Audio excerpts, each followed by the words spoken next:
வணக்கம், இது உங்கள் சிவி ஜோன். எல்லாரும் எப்படி இருக்கீங்க? இப்போ பற்றின ஒரு சம்பவம் நடக்குது. அதாவது நம்ம அருணுக்கு வந்து இன்றைக்கி பிறந்தநாள். நிறைய சர்ப்ரைஸ்லாம் வந்துட்டு அவருக்கு வந்துக்கிட்டே இருக்குது. அர்ச்சனா கிட்ட லெட்ரு, நம்ம ஹவுஸ்மேட்ஸ்லாம் சேர்ந்து கேக்கு அது இதுன்னு கொடுத்து குங்குமப்பூலியே வந்து ஏன் போட்டு அடடா அவரே அழுதுட்டாப்ல. இங்கேயும் பார்த்தீங்கன்னா விஜய் சேதுபதி அவருடைய எபிசோடில் அவரே வந்துட்டு பாட்டு பாடி செம்மையாக இருந்துச்சு. அதுக்கப்புறம் ஸ்டோர் ரூமில் போயிட்டு உங்களுக்காக ஒரு பிரத்யேகமாக ஒரு விஷயம் இருக்குது எடுத்துகிட்டு வாங்கன்னு சொல்லும்போது அங்கே போய் பார்த்தா 5 ஸ்டார் சாக்லேட். இதை ஒரு டாஸ்க்காகவே வச்சிட்டார். என்னென்னா, இதை எடுத்துகிட்டு போய் ஒருத்தருக்கும் கொடுங்க. மச்சின்னு சொல்லலாம், அது உங்கள் இஷ்டம். அண்ணா சொல்லலாம், சாருன்னு சொல்லலாம், என்ன வேணாலும் சொல்லலாம், உங்கள் விருப்பம் அப்படின் போது ரஞ்சித் சாருக்கு வந்துட்டு மச்சின்னு சொன்னார்னு நினைக்கிறேன். அதுக்கப்புறம் நம்ம தீபக்கை வந்து சாருன்னு சொன்னார்னு நினைக்கிறேன். அவர் வந்துட்டு நீ என் மச்சிடா வாடா அப்படின்னு சொல்லிட்டு கட்டி பூச்சாப்பில்.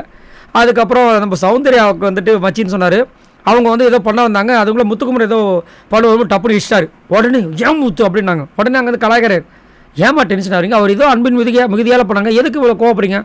உங்களுக்கு ஏன் நீங்கள் டென்ஷனாக பேசுகிறீங்க? உங்களுக்காக பேச சொல்லித்தரணும், என்ன சௌந்தர்யா கரெக்ட் தானே அப்படின்னு கலாய்கிறாரு. இல்லை சார் நாங்கள். அதுக்கப்புறம் என்ன பண்ணார், ரேவன் கிட்ட போனார். மச்சி அப்படின் போது அவர் வந்து தேங்க்ஸ் அண்ணா அப்படின்னாரு சவுண்ட் இல்லாமல். இங்கேருந்து யோ என்ன சவுண்டாக பேசாமல் வந்துட்டு சவுண்ட் இல்லாமல் சொல்கிறீங்க, நல்லா சவுண்டாக சொல்லி அப்படின்ட்டார். அப்புறமா ஐயோ சாரி ரேயான், உங்களை வந்துட்டு நான் வேறு யோன்னு சொல்லிட்டேன், உங்கள் ஃபேன்ஸ் வேறு கோச்சிப்பாங்கன்னு ஃபஸ்ட்டு சொன்னார். ஆனால் அது ஃபேன்ஸுக்கா இல்லை ஜாக்லின்கான்றது அடுத்ததில் வந்துச்சு. சமமாக தான் இருந்துச்சு.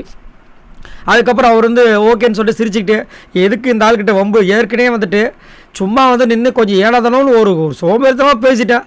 அதுக்கு அப்படியே போட்டு ஒரு சின்ன பையன் கூட பார்க்காம புரட்டி எடுக்கிறதுன்ற மாதிரி ஒரு வாட்டி போயிட்டு அடி பொழந்தார். இனிமேல் நீங்கள் வந்து ஒழுங்காக சொல்லலாம் அப்படின்னா அடுத்த வாட்டி நாங்கள் யாருமே உங்கள் கையில் கேள்வி கேட்க மாட்டேன்ட்டார்.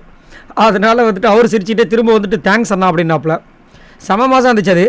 அது ஏன் அவர் சொல்ல வர்றாருன்னா, ரயானுக்கு ஒன்றுனா அந்த வீட்டில் வந்துட்டு இவங்க சௌந்தர்யா பொங்குறாங்க, ஜாக்லின் பொங்குறாங்க, பொங்கி கண்ணீர் தாரையாக கொட்டிக்கிறது இல்லையா? அதனால் அங்கே வந்து செம்ம கலாய்ச்சாரு, பயங்கரமாக இருந்துச்சு. ஸோ உங்களுக்கு எப்படி தெரியுது இந்த ஜாக்லின் அண்டு ரயான் அந்த விஷயங்கள் எப்படி இருக்குது? அது மட்டும் இல்லாமல் இங்கே அதை வந்துட்டு நம்ம விஜய் சேதுபதி அவர்கள் சுட்டி காட்டின விதங்கள் எப்படி இருக்குது? பட் என்னென்னா இன்னும் ஸ்ட்ராங்காக நம்ம எதிர்பார்க்குறோம், அதுதான் வரமாட்டேன். சரி, உங்களோட கருத்தை சொல்லுங்கள் பாய் நண்பர்களே.